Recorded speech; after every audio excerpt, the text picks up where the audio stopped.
Hello, I'm Joe, Fleet Manager for Semi Truck Transport, and today we're going to go over how to replace the rear axle gasket on a Freightliner Cascadia with a Detroit axle.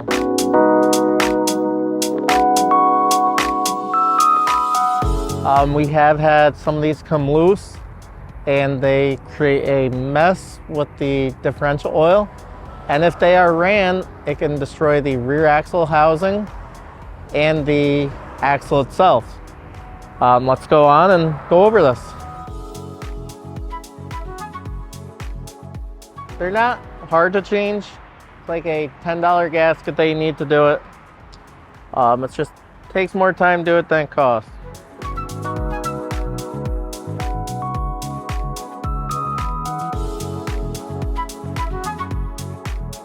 You don't need an impact gun. I'm just doing it because it's easier, faster right now. They are something you always want to torque down when you're done.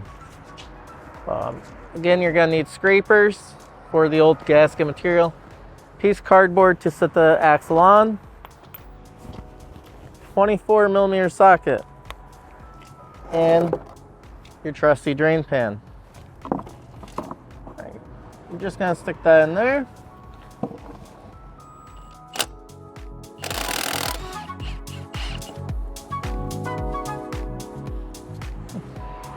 We've seen these come loose and the nuts are literally about to fall off.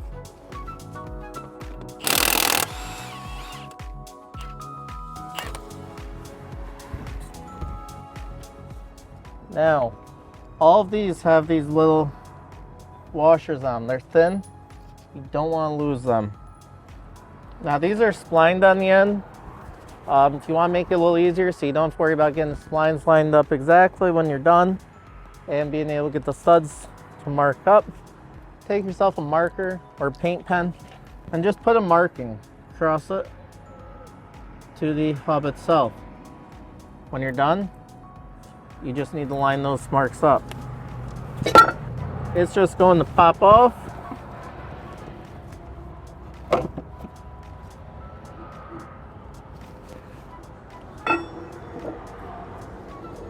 Pull your axle out. There, you just want to take some sort of a gasket scraper, either model, just clean up all the old gasket material.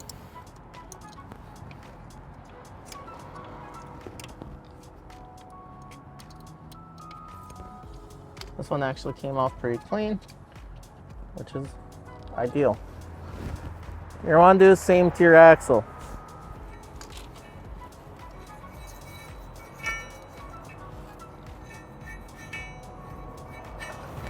Take your rag, just wipe it down.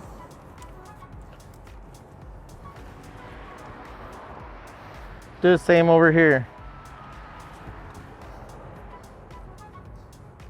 Want to try to keep as clean, as many debris as possible outside the hub.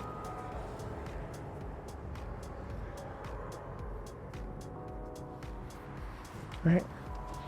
From there, you will just grab one of these axle gaskets.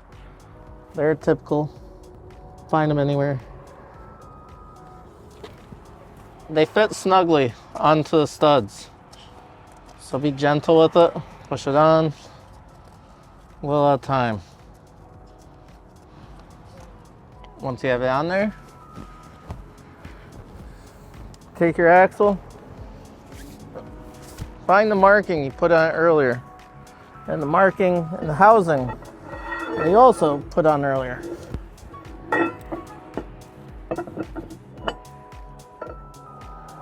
Nice.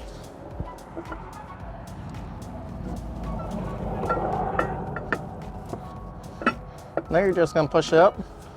We marked this earlier. Just going to push that back on. Put your washers on there.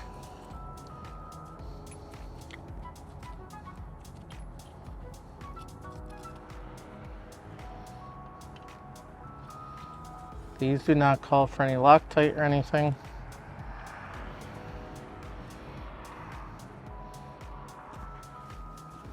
my case, I don't want to get oil all over my gun.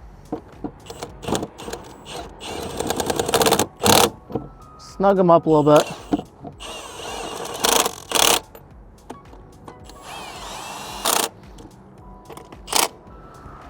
Your biggest thing on these, you want to torque them.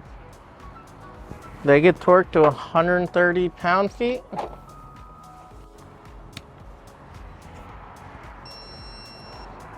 Once you get to your set, you're gonna want to come over to your wheel. This is a digital style. You can do a clicker style.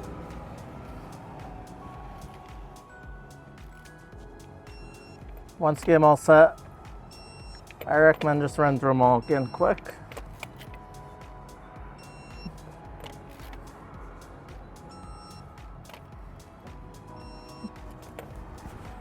Now that's replaced, you can remove your drain pan, take your rag, wipe everything up.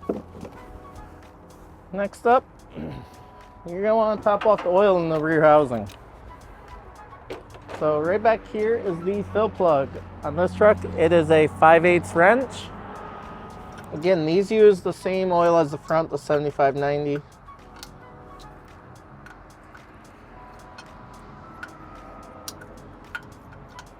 From there, you're just going to squeeze out your bowel within there.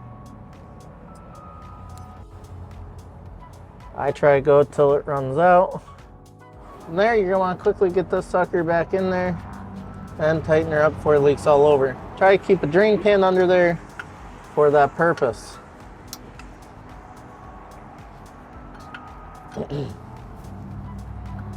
Again, from there, you should be all set. If you want, you can go ahead a little bit. If you raise up this side, if that side's leaking, it'll push a little more oil to there to feed it more oil. Or vice versa if it was the opposite side. Again, 5/8 wrench or 1/2-inch ratchet. And 7590 gear oil. Okay. If you have any questions about this, feel free, write in the comments, reach out, and we will respond to you with an answer the best that we can. And if you have any suggestions for other videos, let us know and we'll do the best to get them out. Thank you. Bye.